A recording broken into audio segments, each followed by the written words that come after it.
আজকে ভাইয়ের কাছে যাব যে কচুরি ভালো হয় নাকি, যে আমরা আজকে সেটা জানার জন্য ভাইয়ের কাছে যাচ্ছি। আসসালামু আলাইকুম ভাই, ভালো আছেন আপনি? ওয়ালাইকুম আসসালাম ভাই, ভালো আছেন আপনি? হ্যাঁ ভাই ভালো আছি। কচুরি কত টাকা করে বিক্রি করেন? 10 টাকা করে বিক্রি করি ভাই। ও, তাহলে কচুরি কি ভালো হবে? হ্যাঁ ভাই, ভালো হবে, একদম ফ্রেশ। তো কচুরির মধ্যে কোনো ভেজাল নাই তো? না, কোনো ভেজাল নেই। তো আপনি এক পিস কচুরি খেয়ে দেখান। আপনার বলতে চাইছেন আমার মাথায় সেট করছে কচুরি খাই কেমন? ভাই নিশ্চয়ই কচুরির মধ্যে ভেজাল আছে।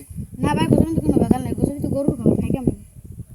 ভাই এই কচুরির মধ্যে ভেজাল আছে, নেওয়া যাবে না এগুলো। না ভাই, কোনো ভেজাল আপনি নেই। সেজন্য খাইতে চান না? না ভাই, কোনো ভেজাল নেই তো ভাই। দর্শক, ভাই এই কচুরি খাইতে যাচ্ছে না, নিশ্চয়ই কচুরির মধ্যে ভেজাল আছে, বুঝছেন?